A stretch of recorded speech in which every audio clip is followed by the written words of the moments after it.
सीता ने 1000 कष्ट सहन किए, मरने के भाव नहीं लाई, ध्यान रखना, कभी नहीं लाई, कष्टों को सहन करने लगी। मैना ने, राम ने, बुद्ध ने, महावीर ने, पारसनाथ ने 1000 कष्ट सहे, लेकिन मरने के भाव उनके अंदर कभी नहीं आए। जिंदगी को पूरी जिंदा दिली से जियो। मैं अपने जीवन की घटना बताता हूं। जब मेरा 2003 में चतुर्मास 3 या 4 में इंदौर में हुआ, और जब मेरा चातुर्मास इंदौर में हुआ, मेरे दोनों घुटने खराब हो गए। मुझे सीढ़ियां चढ़ने में परेशानी होती। लोगों ने, डॉक्टरों ने कहा कि आप आहार में सीढ़ी मत चढ़िए, नीचे कमरे में आहार लीजिए। एक पूना के डॉक्टर थे, डॉक्टर संचेती करके, घुटने के मास्टर थे, अब हैं नहीं, मुझे नहीं मालूम। उनसे मेरी जांच हुई पूना में, MIR कराई घुटनों की।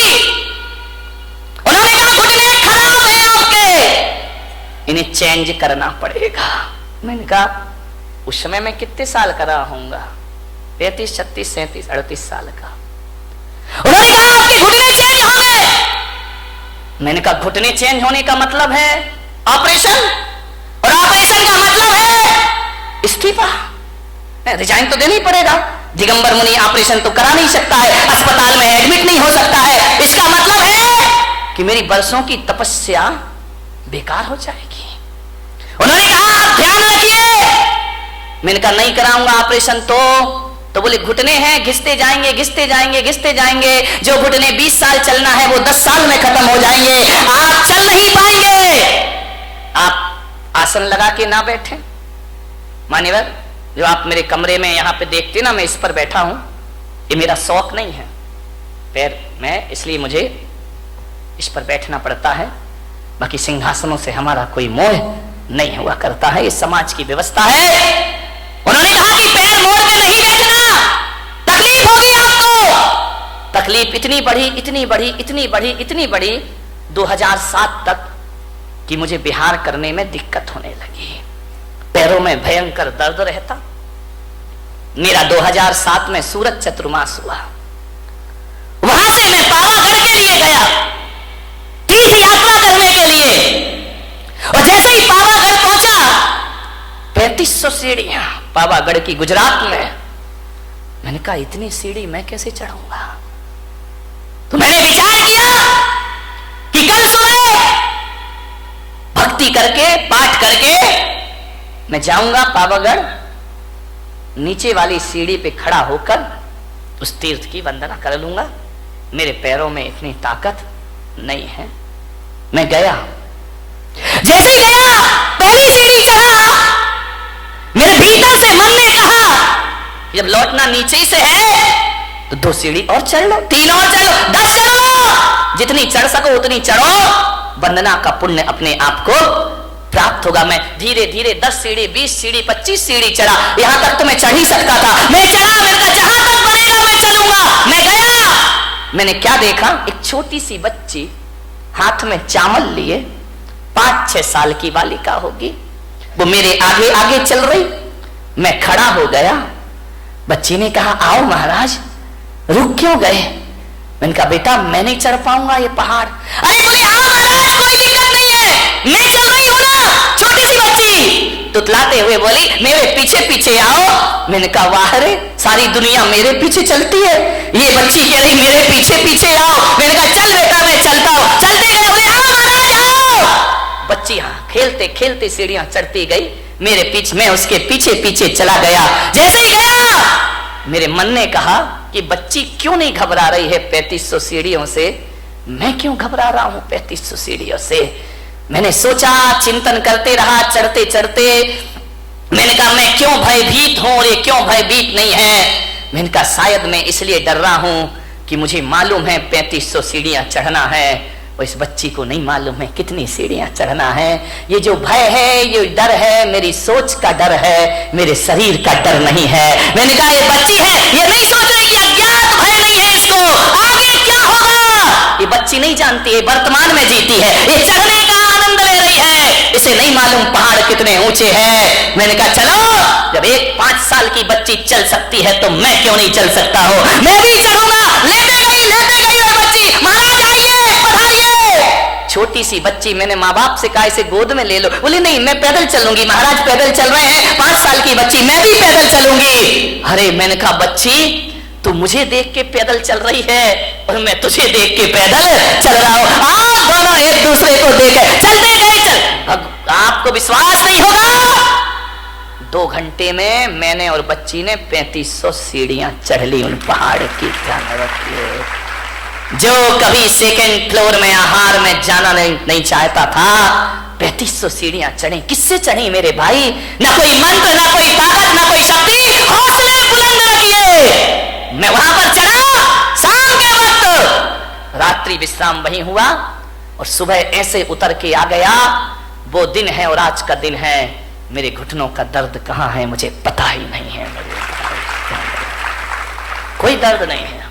ये बात अलग है कि दोनों हड्डियों के बीच का गैप कम हो गया, लेकिन आज भी भाई साहब मैं अपने हौसलों के दम पर 20-30 किलोमीटर भी चलने की ताकत अपने अंदर रखा करता हूं। किससे जी जाती है जिंदगी? हौसलों से जी जाती है। ध्यान रखना, पंखों से उड़ान नहीं होती है, परिंदा हौसलों से आकाश उड़ा करता है। ध्यान, हौसले बुलंद रखिए, नर्वस मत होइए अपनी जिंदगी में। कितना भी कुछ लुट जाए, कितना भी कुछ चला जाए, हौसले बुलंद रखिए। गुजरात के भूकंप में 8-8 दिन के बाद दबे हैं लोग, तो भी जिंदा निकल आते हैं। ध्यान रखिए, जो जिंदा निकल आते हैं वो फिर से अपनी दुनिया बसा लिया करते हैं मेरे भाई। एडमंड हिलेरी का नाम सुना होगा। 1952 में वो एवरेस्ट की चोटी पर चढ़ने को तैयार हुआ, चढ़ा, असफल हुआ, गिरा, सफलता प्राप्त नहीं हुई, निराश नहीं हुआ। फिर चढ़ूंगा, फिर करूंगा, फिर लड़ूंगा जिंदगी से। देखता हूं जिंदगी कितना मुझे परास्त करती है। एक जगह लंदन में किसी सभा में उन्हें आमंत्रित किया गया, दीप प्रज्वलन उनसे कराया गया। सभा में वो आमंत्रित हुए और जहां पर वे पहुंचे स्टेज पर, वहां हिमालय का एक चित्र लगा हुआ था। उस हिमालय को चित्र देखकर हिलेरी ने अपनी मुट्ठियां बांध ली। जब जब हिमालय का ख्याल आता उसने मुट्ठियां बांध ली कि तू क्या सोचता है कि तू जीतेगा, मैं हारूंगा? नहीं, देखना, एक बात याद रख हिमालय पर्वत, एक बात याद रखना, तू बड़ा नहीं हो सकता, मेरे हौसले हर बार बड़े होंगे। ध्यान रखना, मैं एक दिन जरूर तेरी चोटी पर पहुंचूंगा। तू तो उतना का उतना ही रहेगा, इससे बड़ा तो नहीं हो सकता। तेरी चोटी इससे ज्यादा ऊपर तो नहीं जा सकती है, लेकिन मैं, मेरे हौसले, मेरे जज्बात इससे ज्यादा ऊपर जा सकते हैं। और 29 मई 1953 को उसने हौसले में वो जान भरी कि एवरेस्ट की चोटी पर पहुंचने वाला पहले व्यक्ति का खिताब उसने प्राप्त कर लिया। मेरे भाई, आप क्या सोचते हैं कि हाथ पैरों से कुछ होता है? जिंदगी हौसलों से चला करती है, चट्टान को तोड़ दिया करता है। भगवान जरा ये बताओ कि लोहे से भी ज्यादा शक्तिशाली कोई है क्या? भगवान महावीर ने कहा हां, लोहे से भी ज्यादा शक्तिशाली अग्नि हुआ करती है, जो लोहे को पिघला करके रख दिया करती है। तो भगवान जरा इतना और बता दो कि अग्नि से ज्यादा शक्तिशाली इस धरती पर कोई है?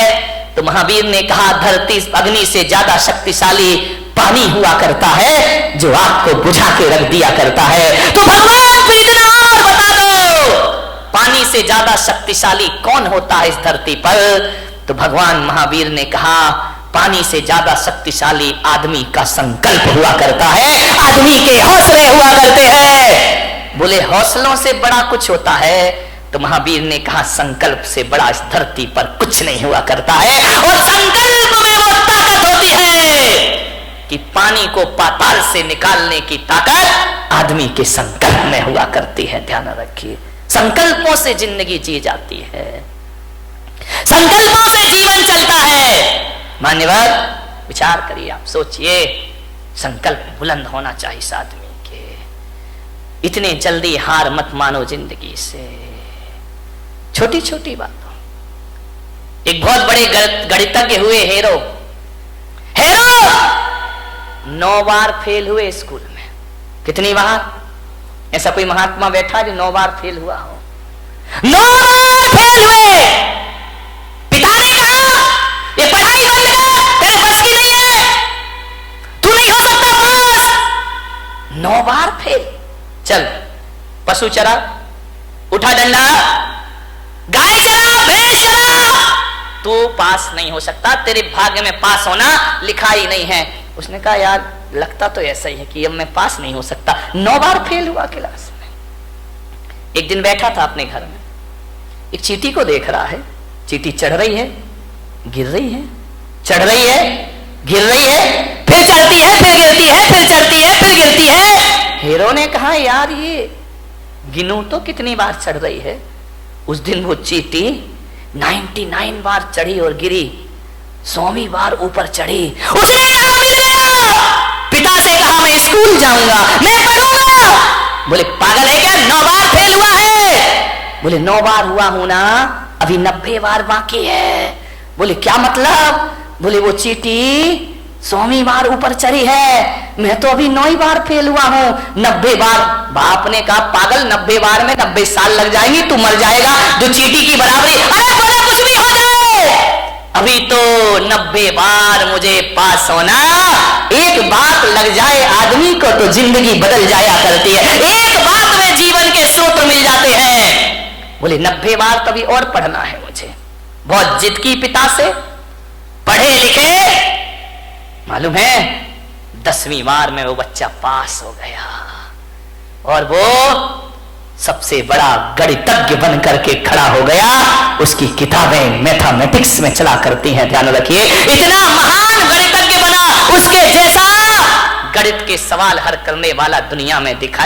आदमी थक जाता है, आदमी हार जाता है, आदमी अपनी सोच से हार जाता है। एक बात बताइए, 2 पहलवान लड़ रहे हैं, दोनों की शक्ति बराबर है, दोनों के दांव पेंच एक से है, कुश्ती लड़ रहे हैं, दोनों के एक से दांव पेंच, एक ही गुरु, एक सी ताकत, एक हारता है एक जीतता है। बताओ भाई कौन हारेगा कौन जीतेगा? बोलिए, आपसे मेरा निवेदन है। दोनों लड़ रहे हैं, एक सी ताकत है, एक से दांव पेंच है, कुश्ती लड़ रहे हैं। एक से वजन और एक सी ताकत वाले होने के बाद भी एक तो हारेगा ना, एक जीतेगा। कौन हारेगा? ध्यान रखना, ताकत तन की एक सी है, हारता वही है जो मन से हार जाएगा, वो शरीर से हार जाएगा। मेरे भाई, जो मन से हार मान लेता है वो तन से हार मान लिया करता है। तो मैं आज आपको सूत्र दे रहा हूं कि मन के हारे हार है और मन के जीते जीत। जिसका मन हार गया वो दुनिया में कभी विश्व विजेता नहीं बन सकता है। सम्राट सिकंदर अंतिम सांस तक विश्व विजेता के सपने देखते रहा। मान्यवर, सपने देखिए, देखना चाहिए। बिना सपनों की जिंदगी कभी आगे नहीं बढ़ा करती है। हौसलों के साथ जिंदगी को जियो मेरे भाई। विपत्तियां आएंगी जीवन में, विपत्तियां जो होती हैं वो पार्ट ऑफ लाइफ है आदमी के जीवन में, जीवन का एक हिस्सा है। विपत्तियां पार्ट ऑफ लाइफ है और विपत्तियों में अपने आप को संभालना आर्ट ऑफ लाइफ हुआ करती है मेरे भाई। सबसे बड़ी कला हुआ करती है मुसीबतों में अपने को संभाल के रखना, बहुत बड़ी कला हुआ करती है। आर्ट ऑफ लाइफ बनाओ, पार्ट ऑफ लाइफ को ध्यान रखिए। जीवन की एक कला है जिंदगी, मौत से मत घबराइए। मान्यवर, जिंदगी जीने के लिए मिली है, इसे आत्महत्या की भट्टी में मत झोंकिए। पूरी जिंदा दिली के साथ जिंदगी को जीने का प्रयास करिए, जियो। बहुत आनंद है इस जिंदगी में। बच्चों पर इतने पढ़ाई का प्रेशर मत डालो। बच्चों की कामयाबी देखना है या काबिलियत देखना है? मान्यवर, ध्यान रखना, आप कामयाबी के पीछे दौड़ते हैं, काबिलियत का ध्यान नहीं रखते हैं। बच्चों को कामयाब भले ना बनाओ, लेकिन बच्चों को काबिल जरूर बनाइए, ध्यान रखिए। कोई जरूरी नहीं है इतना प्रेशर मत डालो कि तुम्हारे बच्चे आत्महत्या करने को तैयार हो जाएं। अपने विचार उन पर मत लादिए, उनके ज्ञान की क्षमता को देखिए, वरना माँ बाप इतना पैसा डालते हैं और जब रिजल्ट आता है तो हमारे घर का चिराग अपने हाथों से फांसी के फंदे लगाकर दुनिया से विदा हो जाया करता है। ध्यान रखिए।